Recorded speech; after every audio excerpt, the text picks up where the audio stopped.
Hello and welcome to our ship and suite tour as it applies to our recent journey aboard the Silversea Silver Spirit. The suite tour will be an abbreviated one since I have done reviews on the same category of suite in the past. I will direct you toward those reviews in the comments below and later in this video. Well, let's get started with the rather unique history of the Silver Spirit. The Silver Spirit began its sailing life in 2009 as quite a different ship. The original specs for the Silver Spirit, as launched in 2009, included a length of approximately 642 feet, a beam of 86.9 feet, and a gross tonnage of 36,009 tons. Its maximum speed was about 21 knots. It had 236 cabins, a passenger capacity of 540, and a crew complement of 376. But in March of 2018, the Silver Spirit sailed into dry dock for a complete makeover, and Silversea went the extra mile by making it one of the few cruise ships, and likely the first ever ultra-luxury cruise ship in the world, that was cut in half and transformed in this particular way. A large prefabricated section was stitched and welded into the hull, extending it by almost 50 feet. This resulted in an increase in length, tonnage, cabin count, and passenger capacity. This also resulted in a ship that was now more in line with Silversea's just built and launched in April 2017 newfangled flagship, the Silver Muse. In addition to the increased passenger capacity, several public areas and venues were reconfigured to match the new Silver Muse. More on what it took to make this facelift in the comments below. But now on to what changed. The Silver Spirit is now some 50 feet longer at 691 feet in length. The beam or the width, of course, remained the same.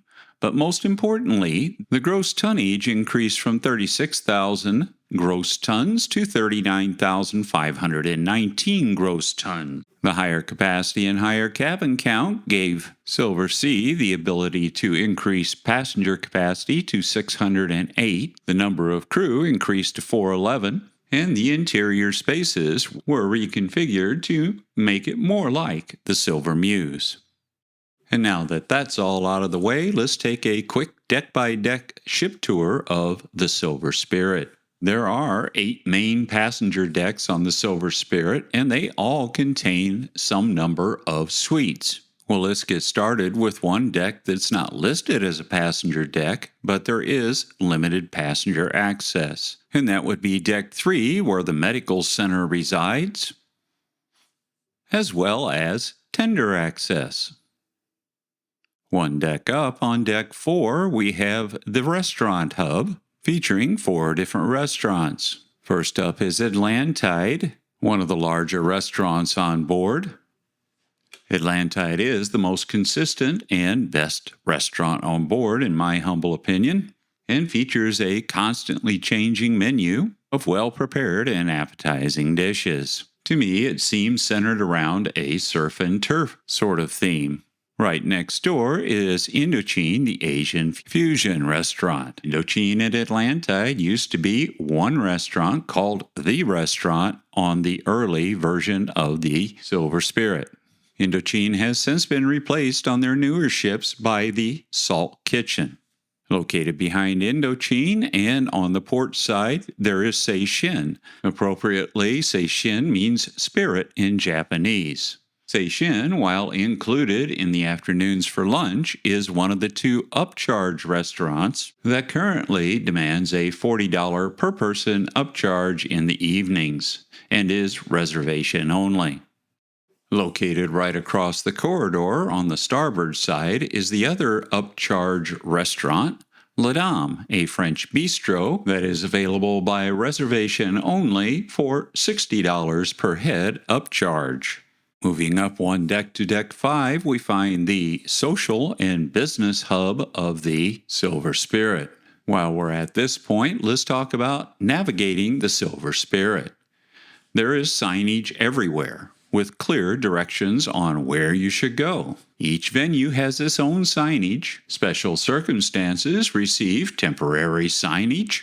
There are staircases and elevator banks, both forward and midships. And if you're observant enough, even the artwork can be used to remember where you're at. But for the most part, there's always a sign to point the way.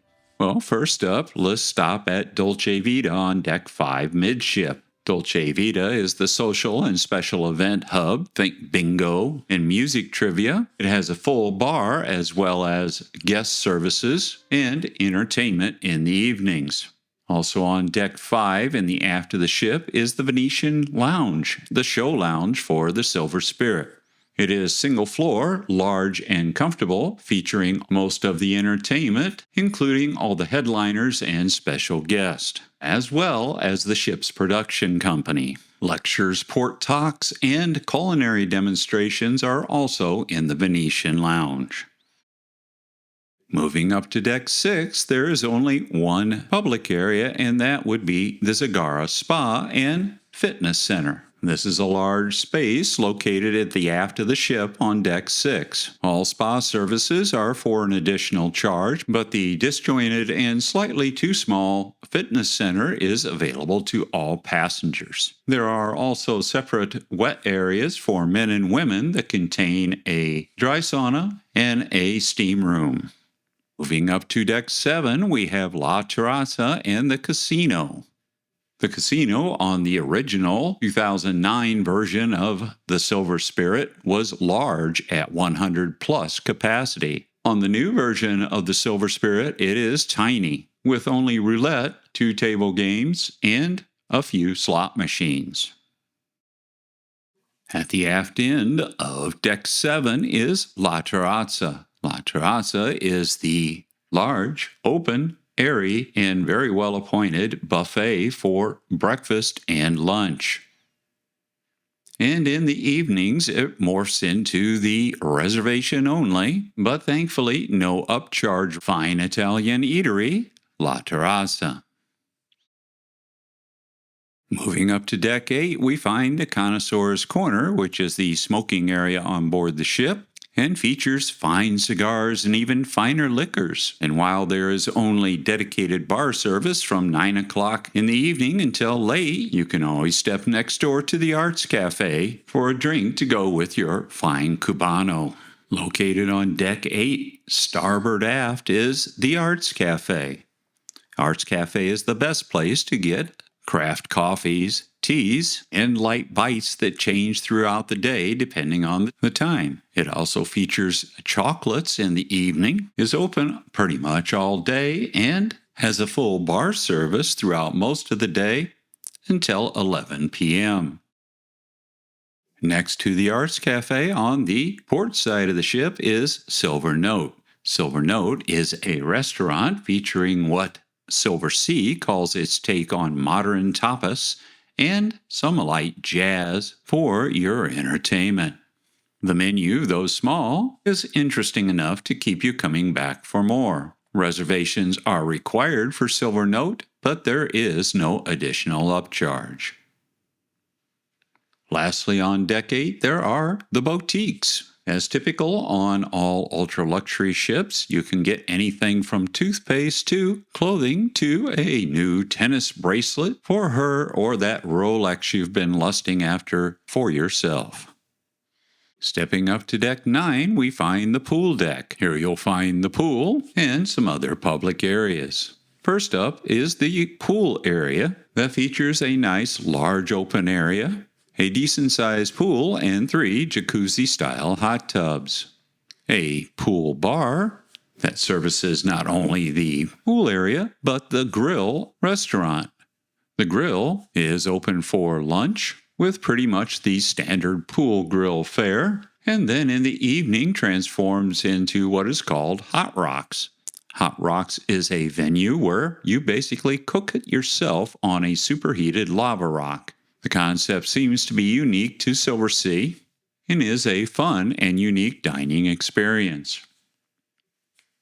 Moving to Deck 9 aft on the starboard side, we have a small, very small, card room that can be converted to a small conference room when needed. At the aft end of the ship is the rather smallish panorama lounge that features a full bar service throughout the day and serves as an evening entertainment venue featuring a variety of your onboard entertainers. Deck 10 features a jogging track and the pizza restaurant Spaccanapoli. The jogging track indicates that it is 12 rounds to 1 mile, or if you include the maybe jogging track, it's only 8 rounds per mile. Spaccanapoli has been reconfigured a bit from the picture you see here to allow room for people to move by. Spaccanapoli features delicious and consistent handmade pizza and calzone, not much else, and is served by the pool bar below for those wishing to imbibe. Deck 11, in addition to a few suites, features only one public area, and that is the observation library. The observation library features bar service from 6 to 10 and is a great place to relax, get a drink, have a gathering, and do some forward observing. Well, let's talk shipboard accommodations, or the suite life. All accommodations on board the Silver Spirit are suites, and most, with the exception of those on Deck 4, have verandas. They range from the 1 or 2 bedroom owner's suite all the way down to the window-only Vista suite. We stayed, as we usually do, in a classic veranda suite.